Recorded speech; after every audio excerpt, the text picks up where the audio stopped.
Background-nya bagus, Pak Sigit. Ya. Background-nya bagus. Ya, danau di ikan. Danau di ikan. Ya, Pak. Assalamualaikum warahmatullahi wabarakatuh. Waalaikumsalam. Ya, selamat datang di seminar online Departemen MSP. Hari ini kita akan mendengarkan hasil penelitian dari Saudari Febri Riasa Fitri dengan judul karakteristik habitat reservat dan lubuk larangan ikan sema di Kabupaten Bungo dan Kabupaten Kerinci Jambi.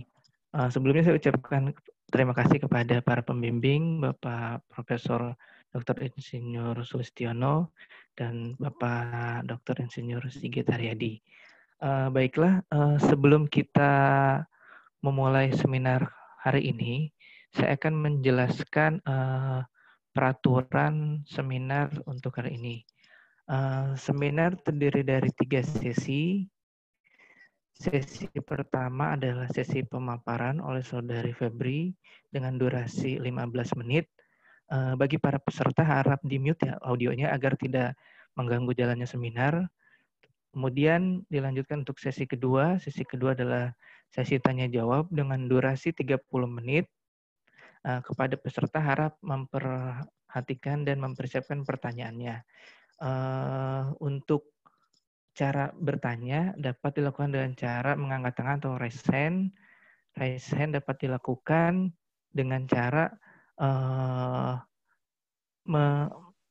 mengklik di sini di partisipan, kemudian ada pilihan raise hand di situ.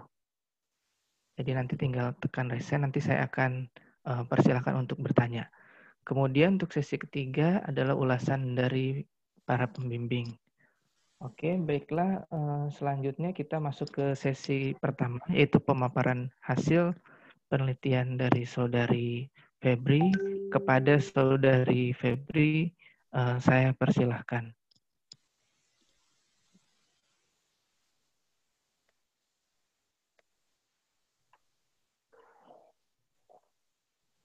Sebelumnya, apakah slide saya sudah terlihat, Pak? Sudah. Ya. Terima kasih yang terhormat Profesor Dr. Insinyur Sulistiono MSc selaku Ketua Komisi Pembimbing, Dr. Insinyur Sigit Haryadi MSc selaku anggota Komisi Pembimbing, dan Dudi Muhammad Wildan SPI MSI selaku perwakilan Departemen Manajemen Sumber Daya Perairan FPIK IPB.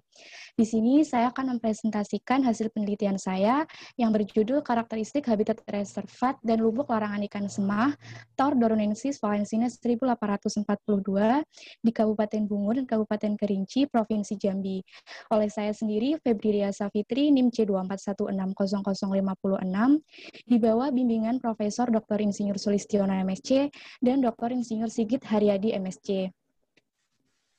Berikut outline pemaparan saya pada pagi hari ini. Yang pertama ada pendahuluan, kedua ada metode, ketiga ada hasil, dan keempat ada kesimpulan. Yang pertama pendahuluan, latar belakang. Ikan sema merupakan ikan endemik air tawar bernilai ekonomis tinggi yang berasal dari Indo-Australia. Di Indonesia sendiri banyak tersebar di perairan hulu Sumatera, termasuk Jambi. Ikan sema populasinya semakin berkurang, eksploitasinya terus berlangsung, dan belum ada kegiatan pembudidayaan secara masif. Di Jambi sendiri telah banyak dikembangkan sistem konservasi adat berupa reservat dan lubuk larangan. Oleh karena populasinya yang semakin berkurang, maka perlu kegiatan pembudidayaan di lingkungan artifisial, dan tentunya upaya ini memerlukan informasi terkait karakteristik habitat, baik dari segi fisik, kimia, maupun biologisnya. Selanjutnya, tujuan penelitian. Penelitian ini bertujuan untuk mengetahui karakteristik habitat reservat dan lubuk larangan ikan sema di Kabupaten Bungo dan Kerinci, Provinsi Jambi, sebagai upaya pengelolaan jenis ikan endemik secara berkelanjutan. Selanjutnya, metode. Yang pertama ada waktu penelitian. Waktu penelitian ini dilakukan pada bulan Desember 2018 hingga Oktober 2019 dengan pengambilan sampel dilakukan sebanyak 4 kali. Untuk lokasi penelitian ini dilakukan di 3 titik, yaitu Stasiun A sebagai wisata Lubuk Beringin, Stasiun B Sungai Senamat, dan Stasiun C Lubuk Larangan Desa Tarutung. Data dari ketiga titik dibandingkan dengan data dari Stasiun D yang merupakan bukan wilayah konservasi ikan sema. Selanjutnya, lokasi analisis. Untuk analisis plankton dan bentos dilakukan di Laboratorium Biologi Makro 1, Departemen MSP FPIK IPB, dan analisis kualitas air dilakukan di Laboratorium Lingkungan Aquakultur, Departemen BDP FPIK IPB. Berikut alat dan bahan yang digunakan dalam penelitian ini. Selanjutnya, untuk prosedur penelitian, dalam penelitian ini dibagi menjadi 4, yaitu pengambilan contoh, pengambilan data, analisis laboratorium, dan analisis data. Berikut jenis data yang digunakan dalam penelitian ini. Untuk komponen fisika terdiri dari kekeruhan, TSS, suhu, kedalaman, dan kecerahan. Sedangkan komponen kimia terdiri dari DO, pH, amonia, nitrat, nitrit, dan total fosfat. Untuk komponen biologis ada plankton dan bentos. Selanjutnya analisis laboratorium, ada analisis kelimpahan plankton dan analisis kepadatan bentos. Selanjutnya analisis data, untuk kualitas air menggunakan acuan baku mutu kelas 3 PPRI nomor 82 tahun 2001 dan referensi Amiruddin 2015 terkait habitat ikan tor di kolam Kuningan dan Sungai Ciliwung. Untuk kondisi biologis, yang pertama ada indeks keanekaragaman plankton dan bentos. Selanjutnya indeks keseragaman dan indeks dominansi. Selanjutnya ada analisis PCA dan pengelompokan habitat. Analisis PCA menggunakan perangkat lunak XLStat 2020 dan disajikan dalam biplot 2 dimensi dengan 3 jenis pengelompokan data. Sedangkan untuk analisis pengelompokan habitat dilakukan menggunakan aplikasi Minitab 19 dan hasil yang diperoleh berupa dendrogram yang menunjukkan jumlah stasiun yang ada. Selanjutnya hasil. Hasil yang diperoleh dalam penelitian ini terbagi menjadi beberapa subbab. Yang pertama, kondisi umum lokasi penelitian. Berikut dokumentasi dari masing-masing stasiun, di mana stasiun A merupakan kawasan wisata Lubuk Beringin, stasiun B merupakan Sungai Senamat. Meskipun di stasiun B ini jumlah ikan tidak sebanyak di stasiun A, namun tetap menjadi daftar prioritas Dinas Perikanan dan Peternakan Kabupaten Bungo, Provinsi Jambi sebagai daerah konservasi ikan sema. Selanjutnya stasiun C yang merupakan aliran dari anak sungai Batang Merangin dengan sumber air berasal dari Danau Kerinci. Dan stasiun D sebagai data pembanding yang merupakan di luar wilayah konservasi ikan sema. Selanjutnya untuk warna air, stasiun A berwarna bening kehijauan, stasiun B berwarna coklat susu, stasiun C berwarna bening, dan stasiun D berwarna coklat.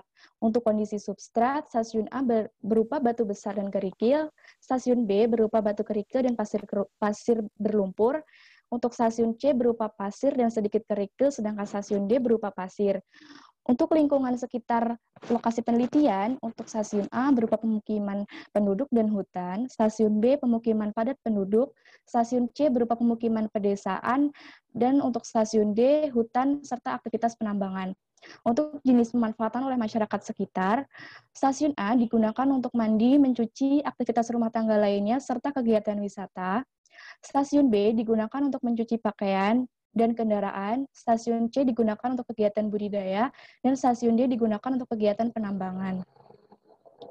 Berikut penentuan musim berdasarkan data curah hujan BMKG dengan penentuan dasarian. Berdasarkan data curah hujan yang didapatkan, diperoleh hasil bahwa pengambilan sampel pada bulan Desember 2018 dan April 2019 dapat mewakili musim penghujan, dan untuk pengambilan sampel pada bulan Juli 2019 dan Oktober 2019 dapat mewakili musim kemarau. Selanjutnya untuk kualitas air, yang pertama ada parameter suhu, di mana terdapat perbedaan suhu antara musim penghujan dan musim kemarau. Untuk musim penghujan, suhu tertinggi berada pada nilai 27,9 derajat Celcius dan suhu terendah berada pada 25,7 derajat Celcius. Pada musim kemarau, karena intensitas cahaya meningkat, maka suhu tertinggi meningkat menjadi 30,1 derajat Celcius dan suhu terendah menjadi 27 derajat Celcius. Selanjutnya untuk parameter pH, cukup stabil dengan nilai pada kisaran 6 hingga 7. Selanjutnya untuk parameter DO, tidak terjadi perbedaan antara musim penghujan dan musim kemarau. Didapatkan DO tertinggi 7,75 mg per liter dan DO terendah 5,3 mg per liter. Sedangkan untuk parameter kecerahan, didapatkan kecerahan terdalam sebesar 125 cm dan kecerahan terdangkal 15 cm.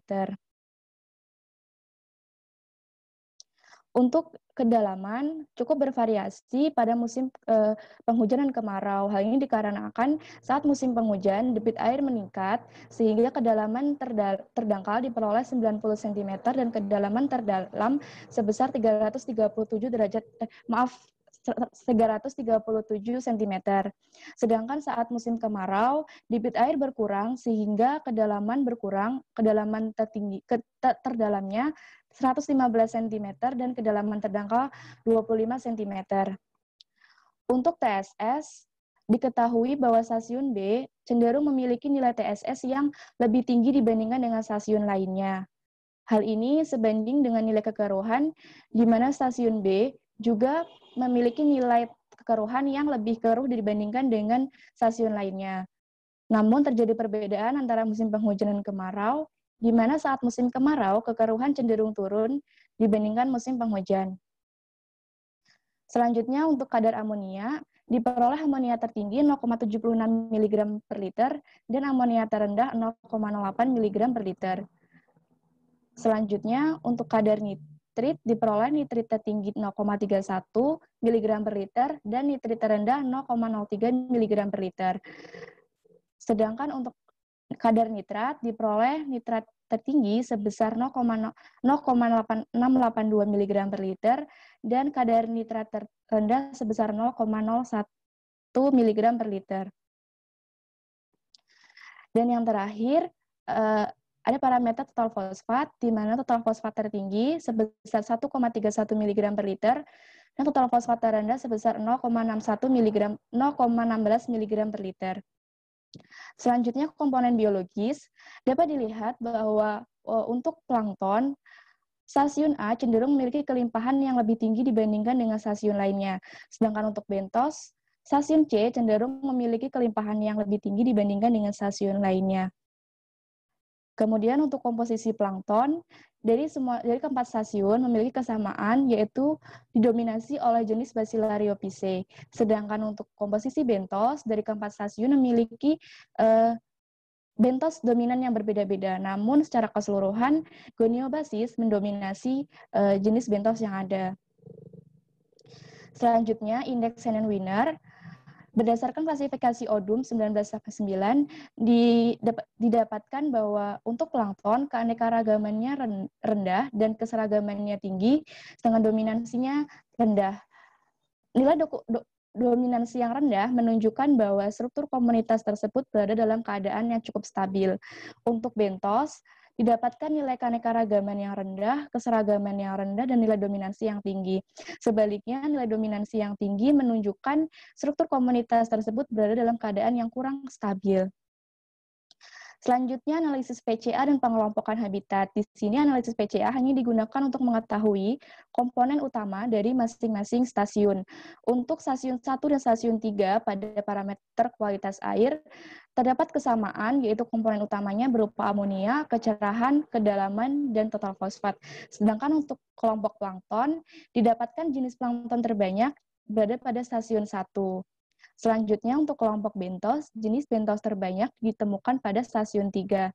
Selanjutnya, berdasarkan analisis pengelompokan habitat, didapatkan stasiun A atau stasiun 1 dan stasiun C atau stasiun 3 memiliki tingkat similaritas yang cukup tinggi, yaitu lebih dari 75%, sehingga dapat dikatakan stasiun A dan stasiun C berada dalam satu kelompok habitat.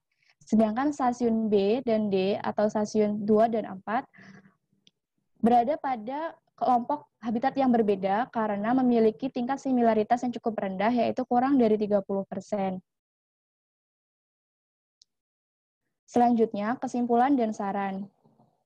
Kesimpulan, berdasarkan hasil yang telah diperoleh, dapat disimpulkan bahwa ikan semah memiliki habitat berupa perairan hulu sungai yang jernih dengan kualitas air yang cukup stabil, memiliki keragaman jenis plankton yang tinggi dan didominasi oleh Basilario pisce, sedangkan bentos didominasi oleh jenis Goniobasis. Berdasarkan pengelompokan habitat, terdapat kelompok habitat yang sama, yaitu stasiun A dan stasiun C, khususnya dari segi komponen kualitas air dan kondisi biologis. Kelimpahan komponen biologis menjadi pembeda antara habitat ikan semah dengan bukan habitat ikan semah. Saran, perlu dilakukan kajian lebih lanjut untuk dengan mempertimbangkan populasi ikan pada kondisi karakteristik habitat yang berbeda. Penelitian pada daerah reservat dan lubuk larangan di daerah lain juga sangat diperlukan. Sekian presentasi dari saya kembalikan ke moderator. Terima kasih.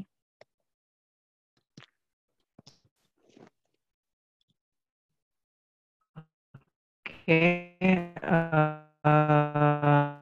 baik. Selanjutnya kita masuk ke sesi kedua. Silahkan jika ingin ada yang bertanya. Ya, kepada Saudara Sultan, saya persilahkan. Ya, Assalamualaikum warahmatullahi wabarakatuh. Ya, Sultan. Perkenalkan, nama saya Sultan dari MSP FI KIPB. Sebelumnya saya mengucapkan selamat kepada Saudari Febri. Kepada Sultan, kepada Adit dan Kiki. Ya, salam.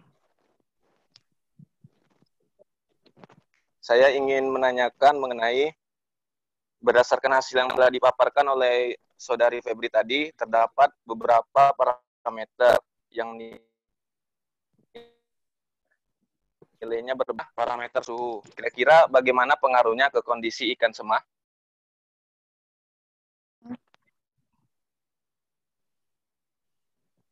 Apakah jelas pertanyaan saya? Maaf, kurang jelas. Bisa diulangi, Saudara Sultan? Baik, saya ulangin pertanyaannya. Jadi kan berdasarkan hasil yang telah dipaparkan oleh Saudari Febri, terdapat beberapa parameter yang nilainya berbeda antara musim penghujan dan kemarau. Salah satunya parameter suhu. Kira-kira bagaimana pengaruhnya ke kondisi ikan semahnya?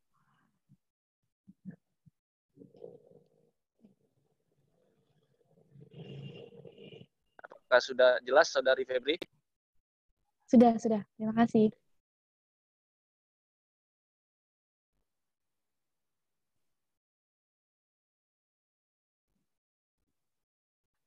Ya, bisa ditangkap, Feb? Siap, bisa, Pak. Selanjutnya kepada Saudara Adit. Pada Adit, silakan.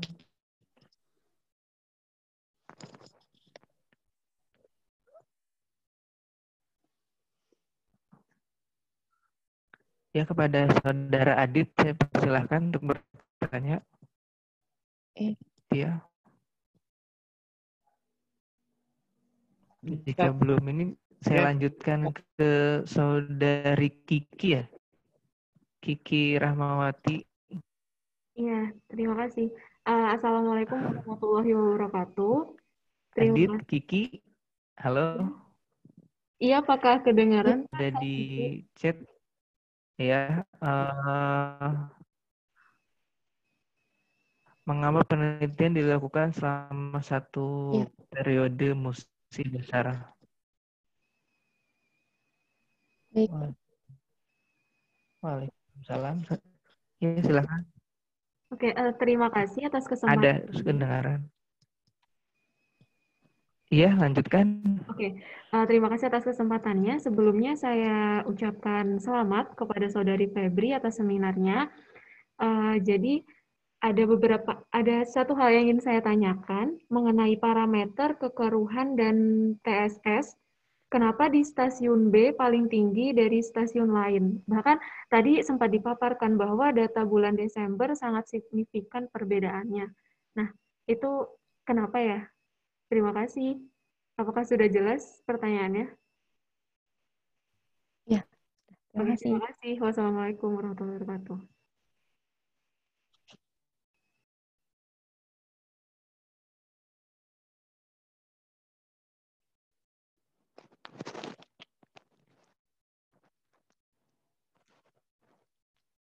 Baik, Pak. Apakah bisa langsung dijawab, Pak?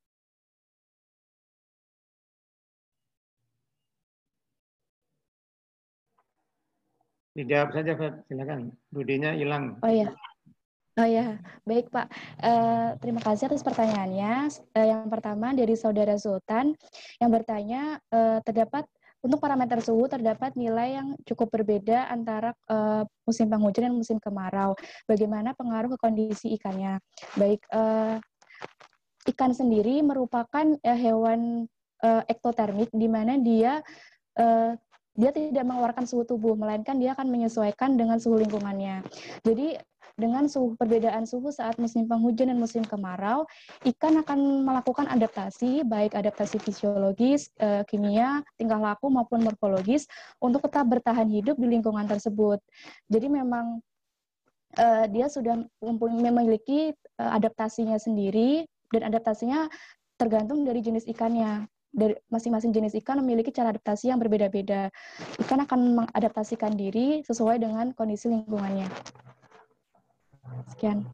Apakah dapat diterima, Saudara Sultan? Baik, terima kasih Saudari Febri. Jawabannya sangat jelas dan luar biasa. Baik. Selanjutnya, Baik, selanjutnya dari Adit. Kenapa penelitiannya dilakukan selama 1 tahun periode musim? Baik, jadi penelitian ini dilakukan untuk mengetahui karakteristik habitat ikan semah. Dalam rangka informasi ini dapat dijadikan sebagai dasar pembudidayaan atau domestikasi ikan semah, sehingga kita perlu tahu toleransi terjauh dari masing-masing parameter agar kita dapat mengantisipasi ketika kita membuat lingkungan artifisial untuk kegiatan budidaya ikan semah itu sendiri. Kurang lebih begitu. Apakah dapat diterima, Saudara Adit?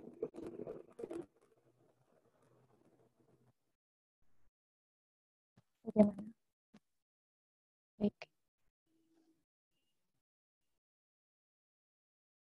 Sudah, Feb, dilanjut. Iya, baik. Selanjutnya dari Saudara Kiki, untuk nilai TSS pada stasiun B lebih tinggi daripada stasiun lainnya, dan untuk bulan Desember nilainya sangat signifikan. Baik, jadi stasiun B ini merupakan jadi stasiun B ini terletak di Sungai Senamat dan merupakan sungai dengan arus yang sangat deras. Dan bulan Desember khususnya itu merupakan puncak musim penghujan. Kalau tadi dilihat dari curah hujannya paling tinggi pada bulan Desember, sehingga arusnya karena debit air cukup banyak meningkat, sehingga arusnya juga semakin kuat, arusnya semakin kencang, dan arus yang semakin kencang ini memungkinkan pengadukan yang lebih tinggi, sehingga jumlah TSS pun meningkat, dan hal ini sebanding dengan nilai kekeruhan, di mana untuk nilai kekeruhan dari stasiun B ini cenderung lebih tinggi dibandingkan dengan stasiun lainnya. Begitu, bisa diterima, Saudari Kiki.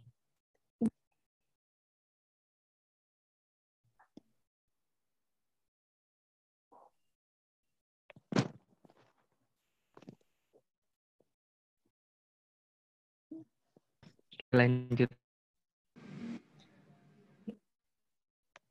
Maaf, sudah Pak. Tiga pertanyaan sudah. Selanjutnya saya akan pilih 3. Pertama, Greenov, kemudian Meita, Indonovia, dan Meita.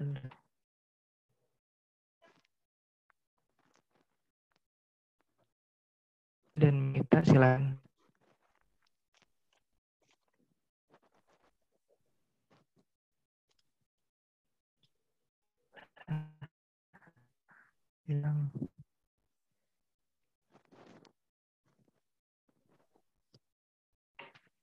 Oke, saya pilih dia karena menghilang.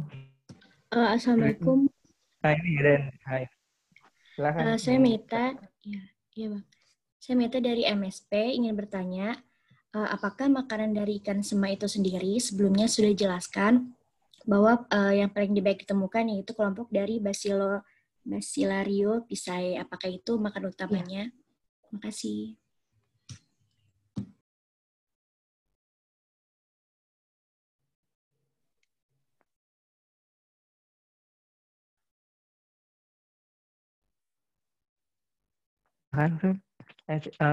Selanjutnya tadi Novia hilang ya.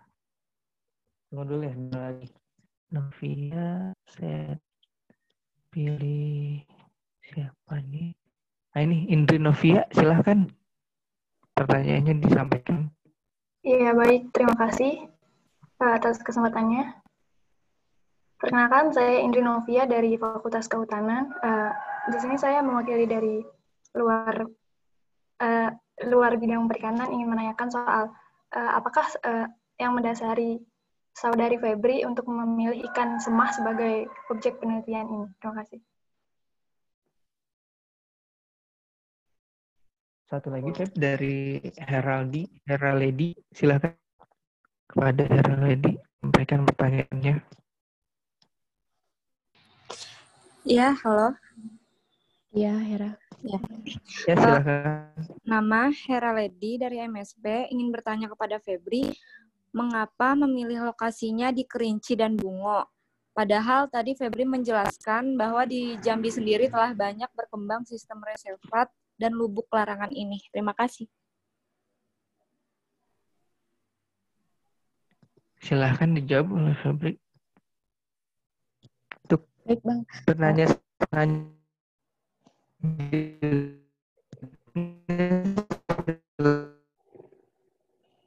Di mana, Bang?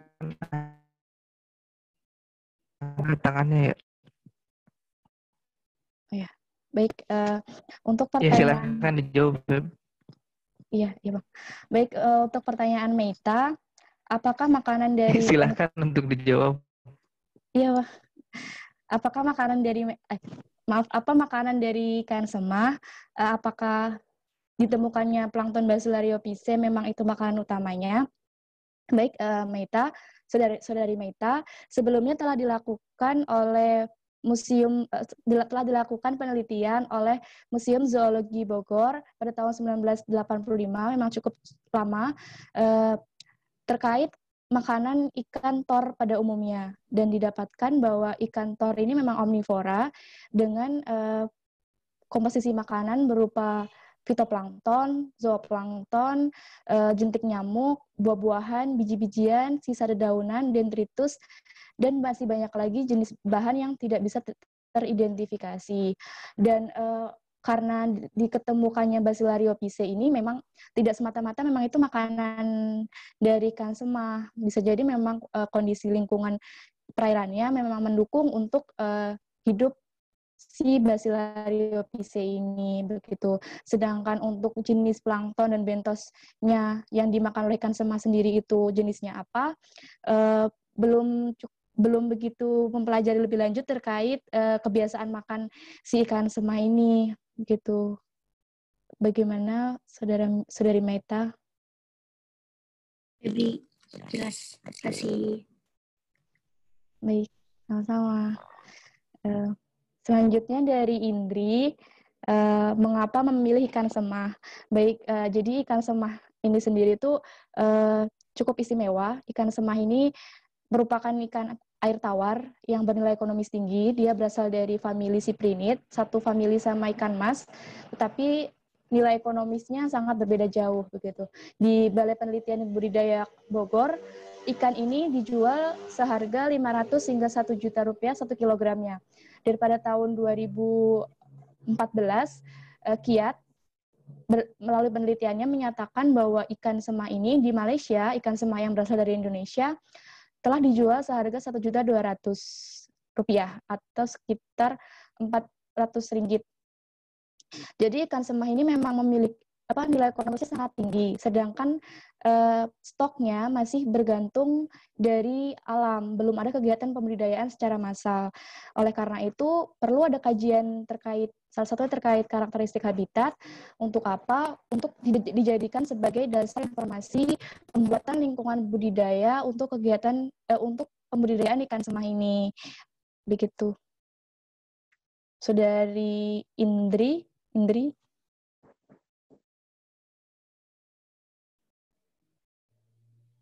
Bagaimana, Saudari Indri?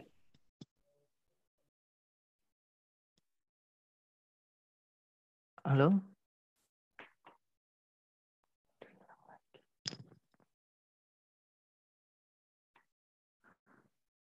Lanjut aja, Feb. Iya, baik, Pak. Untuk Saudari Hera, kenapa penelitian dilakukan di Kerinci dan Bungo, padahal di Jambi sendiri telah banyak berkembang sistem reservat dan lubuk larangan ini? Baik, di Jambi sendiri terdapat 197 lubuk larangan dan reservat. Dan di antara 197 tersebut, sebanyak 123 berada di Kabupaten Bungo. Jadi memang Bungo ini memiliki jumlah lubuk larangan dan reservat yang paling banyak dibandingkan dengan daerah lainnya di Jambi. Sedangkan untuk Kerinci, di Kerinci ini terdapat pusat instalasi benih ikan semah, sehingga memungkinkan untuk kegiatan budidaya ikan semah yang lebih masif, begitu. Kurang lebih seperti itu. Bagaimana, Hera? Terima kasih, Febri, dapat dimengerti. Oke, saya buka satu sesi terakhir kepada 3 penanya.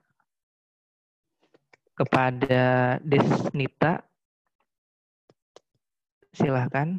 Kemudian nanti kepada Gali. Halo? Iya, Pak. Halo?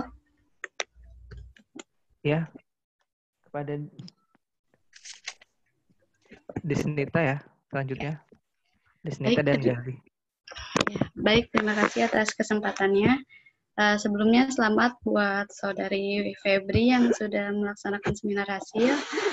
Yang ingin saya tanyakan adalah pada judul penelitian itu kan karakteristik habitat reservat dan lubuk larangan. Yang ingin saya tanyakan, apakah perbedaan dari reservat dan lubuk larangan? Terima kasih. Apakah sudah jelas? Ya, sudah. Terima kasih. Sudah jelas. Ya. Selanjutnya kepada Saudara Gali, saya persilahkan. Ya, terima kasih atas kesempatannya, moderator. Saya sedikit mirip sih sama Desnita. Tadi kan kalau itu kan ditanyain ya perbedaannya. Kalau saya ingin bertanya tentang seberapa efektifkah sistem konservasi adat yang berupa reservat dan lubuk larangan ya untuk melestarikan ikan semah. Terima kasih. Ya, baik. Apakah bisa langsung dijawab, Pak? Silahkan, Feb, silahkan. Iya, baik. Sebelumnya pertanyaan dari Saudari Desnita terkait perbedaan reservat dan lubuk larangan. Baik, reservat dan lubuk larangan merupakan habitat penyangga, budidaya ikan, dan konservasi hayati lainnya. Keduanya sama-sama bersifat kearifan lokal. Dan selain digunakan untuk konservasi jenis ikan, juga digunakan untuk konservasi air, hutan, dan adat istiadat setempat. Perbedaannya terletak pada kalau reservat sendiri, ikan di dalamnya tidak boleh dipanen. Sedangkan untuk lubuk larangan, ikan yang ada di dalam lubuk larangan tersebut dapat dipanen pada periode waktu tertentu dan peruntukannya untuk masyarakat setempat. Begitu, Desnita. Bagaimana, Desnita? Iya, baik. Terima kasih atas jawabannya, Mbak Febri. Selanjutnya, Feb. Oh ya, selanjutnya untuk pertanyaan dari Saudara Galih terkait seberapa efektifkah sistem konservasi adat ini dalam mengkonservasi jenis ikan semah. Baik, kalau dapat saya katakan cukup efektif karena manusia tidak pernah lepas dari budaya, begitu. Baik tingkah laku maupun pola pikirnya akan ditentukan oleh adat istiadat dan budaya tersebut gitu akan sedikit banyak akan dipengaruhi begitu. Jadi apalagi posisi lokasinya ini kalau boleh katakan untuk stasiun A saja itu berada di tengah hutan dengan kondisi masyarakat yang bahkan dia sangat bergantung pada sumber air yang ada di Habitat Ikan Semah ini, di sungai ini begitu. Jadi mungkin daripada kita edukasi dan segala macam, jauh lebih efektif dengan sistem adat ini karena sistem adat ini akan lebih mudah diterima oleh masyarakat dibandingkan dengan edukasi yang mungkin asing bagi mereka begitu. Karena dari mereka pun juga mempercayai ada konsekuensi-konsekuensi tertentu apabila mereka melanggar adat atau budaya yang ada gitu. Cukup, apakah bisa diterima, Galih? Baik, terima kasih atas penjelasannya, Mbak Febri. Sama-sama. Baik, sudah Pak.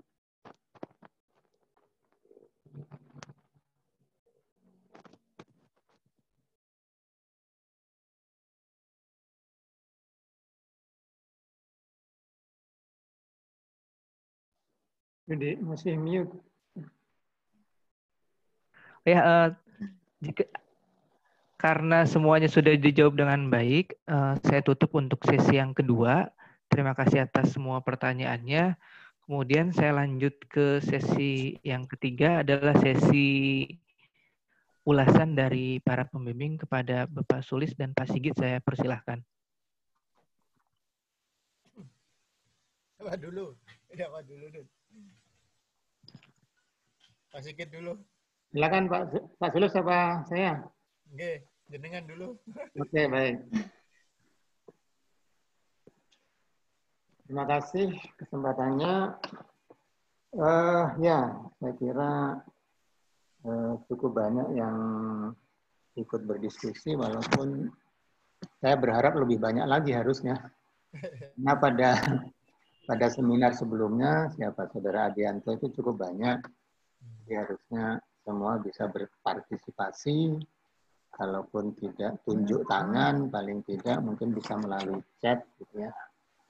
Dan kesempatan nih untuk berdiskusi. Oke, tapi terima kasih yang sudah berpartisipasi. Kemudian satu lagi, saya nggak tahu, mungkin ada baiknya nanti kalau ada yang bertanya secara dengan audio gitu ya, videonya juga dinyalakan, jadi kita tahu seperti apa atau siapa yang bertanya itu gitu. Kalaupun tidak, mungkin ada bagusnya kalau dikasih foto ya, beberapa ada fotonya tapi yang lain nggak ada. Itu aja sih saran, kalau bisa akan lebih bagus. Baik, tadi dari berbagai pertanyaan ada yang menanyakan mengapa sih kok satu periode musim 1 tahun gitu ya.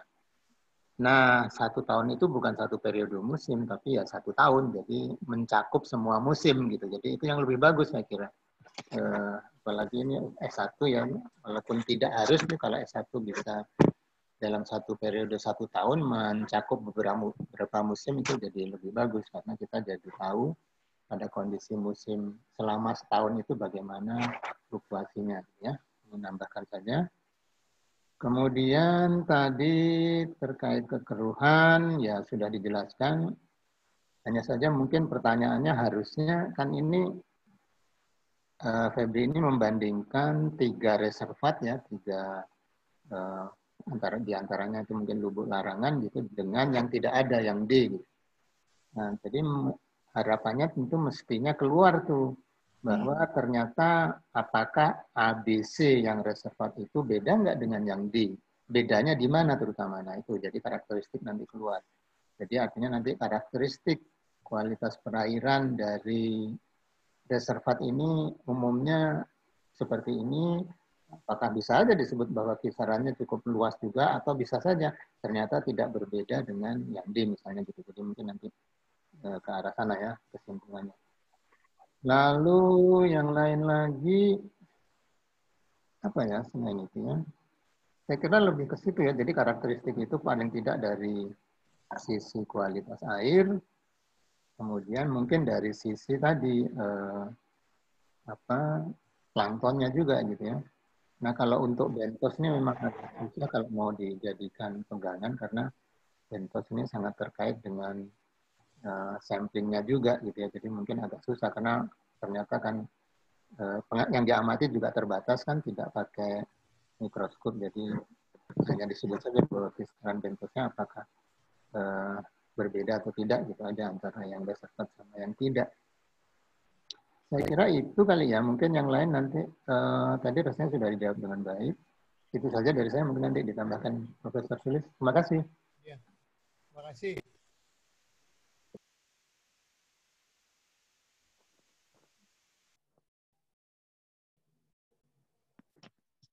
Silahkan Pak Sulis. Kan di Indonesia ada 4. Kedengaran ya sudah? Halo, Febri. Kedengaran? Iya terdengar Pak. Kedengaran Pak. Ada 4 jenis. Nah, yang di Jambi ini kemungkinan kalau enggak itu nyampur itu. Tor doronensis, Tor soro, Tor tambroides, atau Tor tambra. Tapi penelitian Mustika ikannya akan sama itu. Itu malah mendekati Tor soro. Meskipun secara genetik itu mendekati Tor pituitora yang notabene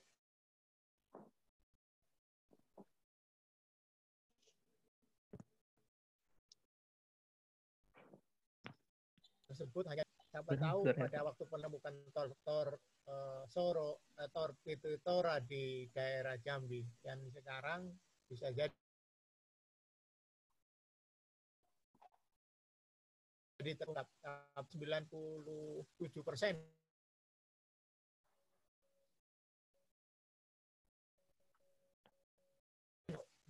Masih belum disebut jenis tersebut.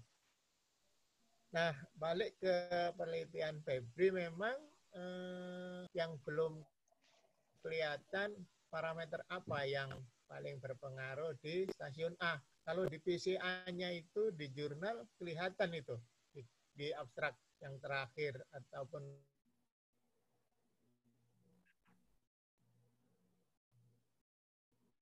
di antaranya adalah kecerahan ya, Febri ya.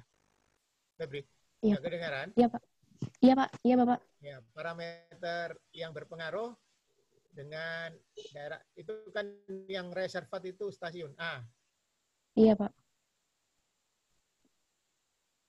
Lubuk larangan ya. Iya Pak, yang reservat yang A, yang lainnya lubuk larangan. Ya, jadi di antara 4 stasiun itu yang paling menonjol kecerahan ya, yang tinggi di A dan C kan? Iya Pak. Di PCA ya, lihat. Kemudian sebaliknya adalah kekeruhan yang rendah di A dan C ya. Iya Bapak. PSS juga begitu ya. Di A dan C yang paling rendah. Paling tidak itu bisa dibunyikan. Bagaimana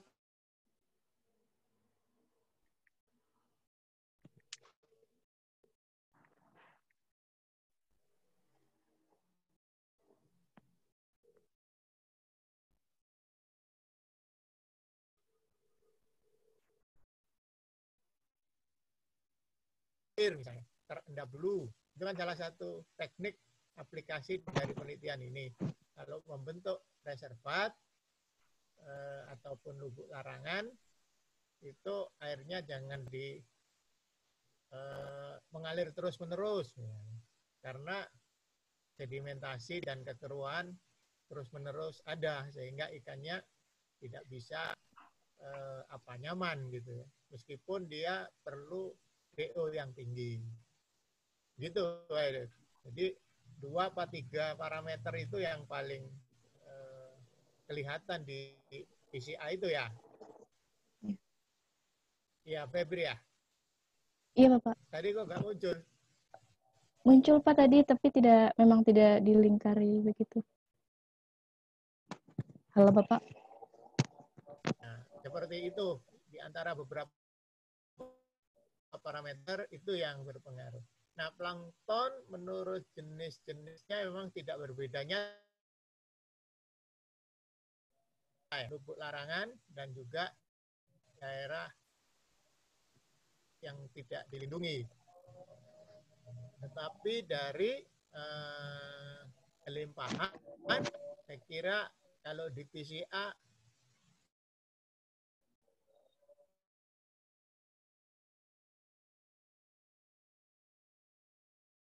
kelimpahannya lebih tinggi. Jadi selain 3 parameter, juga jumlah plankton yang lebih tinggi, meskipun jenisnya sama. Halo, Febri.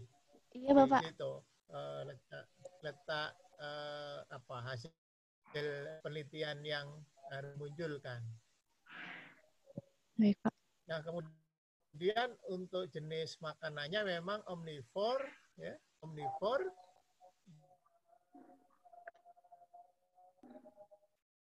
Kebutuhan proteinnya juga tidak tinggi, ya. Di tempat saya ini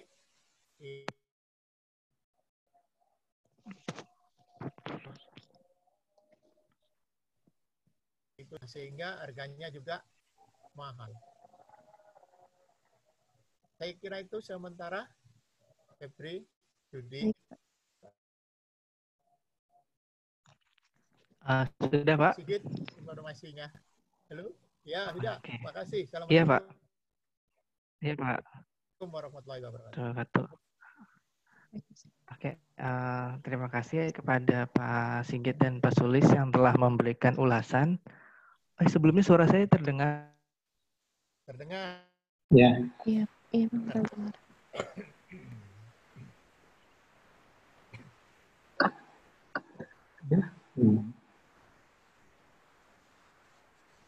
Sebelumnya suaranya terdengar, Feb? Iya, terdengar. Halo? Iya, terdengar, Pak. Oh ya, Kak. Ya. Terima kasih kepada Pak Sigit dan Pak Sulis yang telah memberikan ulasan. Alhamdulillahirrahmanirrahim, seluruh rangkaian seminar hari ini sudah kita lewati. Semoga kita dapat memperoleh manfaatnya. Dan untuk teman-teman satu angkatan Febri kali ya, yang angkatan 53, yang belum seminar agar bisa segera seminar. Semoga kita dapat memperoleh manfaat dari seminar ini.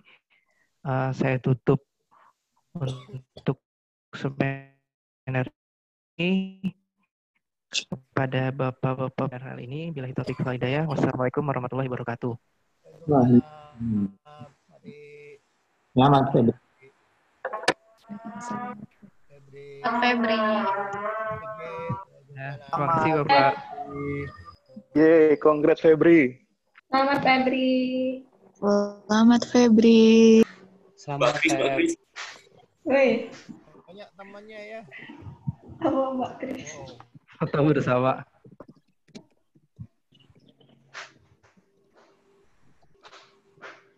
Oh, selamat Febri. Terima kasih, terima kasih.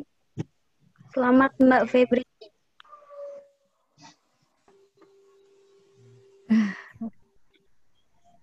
Iya, terima kasih, terima kasih. Jangan nangis, Feb. Terima kasih, enggak.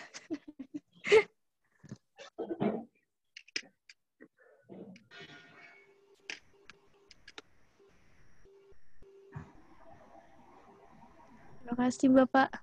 Terima kasih, Bapak. Terima kasih, Bapak. Ya, sama-sama, selamat ya. Terima kasih, Bapak. Terima kasih banyak, Pak. Ya, selamat. Baik, Pak. Terima kasih, Bang Dudi. Terima kasih. Selamat Febri. Ya, terima kasih banyak, Bang. Terima kasih.